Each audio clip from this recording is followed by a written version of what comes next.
Hallo, ich bin Jonas. Willkommen beim Nine Na Tree Podcast.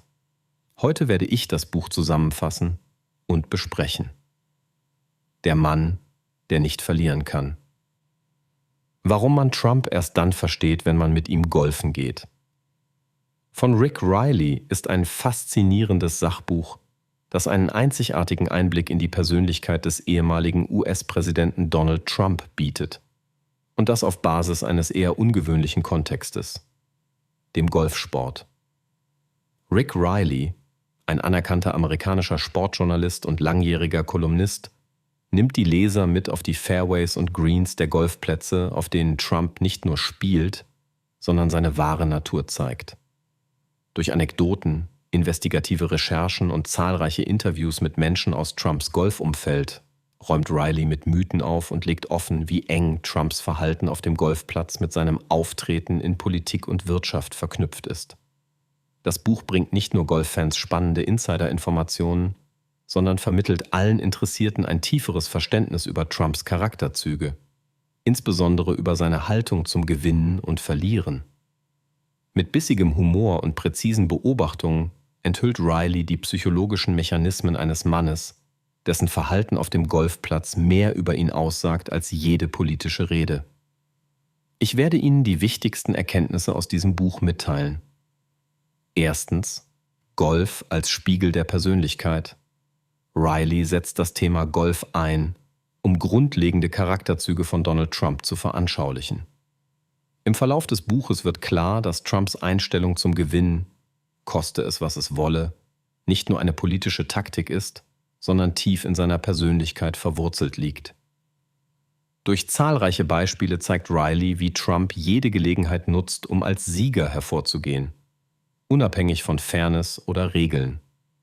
Diese Haltung überträgt sich sowohl auf sein Geschäftsleben als auch auf seine Amtszeit als Präsident und wird auf dem Golfplatz besonders anschaulich.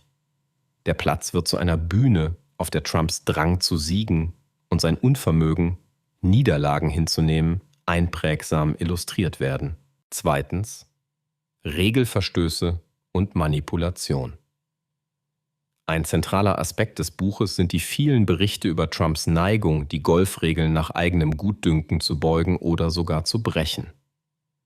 Riley dokumentiert zahlreiche Fälle, in denen Trump nachweislich Schläge unterschlug, fremde Bälle spielte oder den Ball aus dem Rough auf das Fairway verbesserte. Diese Kapitel dienen als Metapher für Trumps generellen Umgang mit Regeln und Konventionen. Riley analysiert, wie dieses Verhalten Trumps Geschäftsgebaren und seine politische Strategie widerspiegelt. Es geht stets darum, den numerischen und symbolischen Sieg zu erringen, selbst wenn dafür unehrliche Mittel angewandt werden müssen.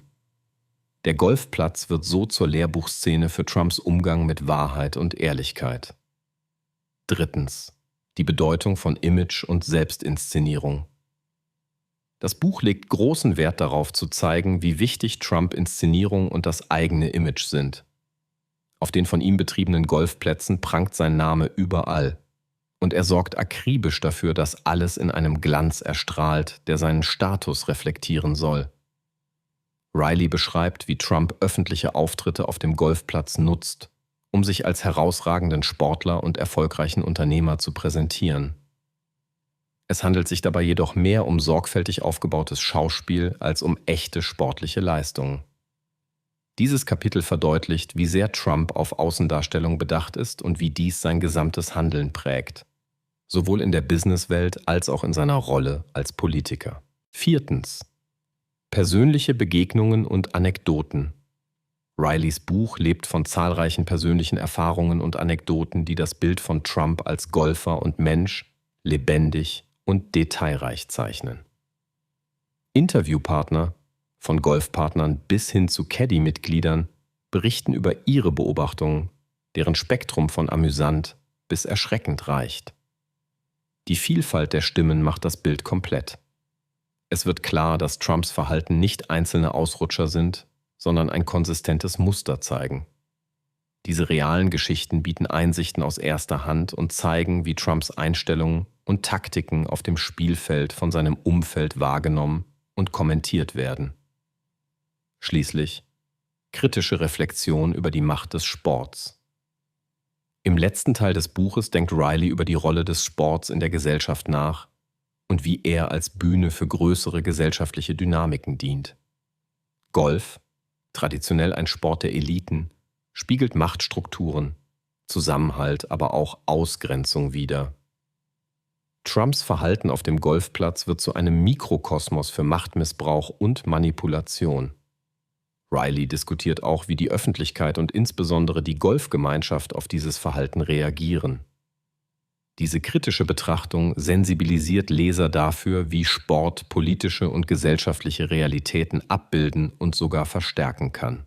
Zusammenfassend: Der Mann, der nicht verlieren kann, ist kein reines Sportbuch, sondern ein vielschichtiges Porträt einer Persönlichkeit, die durch Machtstreben, Manipulation und Selbstinszenierung geprägt ist. Rick Riley schafft es, Trumps Wesen durch die Linse des Golfsports auf eine Weise zu beleuchten, die unterhaltsam, aufschlussreich und teils erschütternd ist.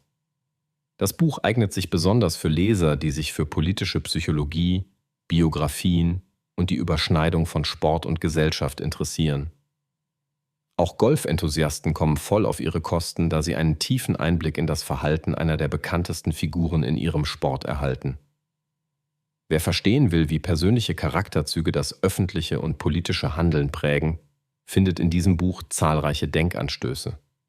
Im Gegensatz zu direkteren Biografien oder politischen Analysen erlaubt das Verständnis von Trumps Golfverhalten einen anderen, intimen Zugang zu seiner Persönlichkeit. Die Lektüre lohnt sich für alle, die über einfache Schlagzeilen hinaus verstehen wollen, wie Trumps Denken und Handeln funktioniert.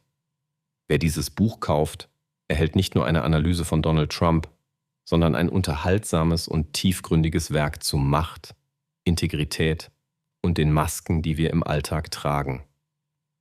Wenn Sie unterstützen möchten Rick Riley, können Sie das Buch über den Amazon-Link kaufen, den ich in der Podcast-Beschreibung angegeben habe. Lassen Sie mich nach dem Lesen des Buches wissen, was Sie davon halten, und teilen Sie Ihre Gedanken mit. Bis bald.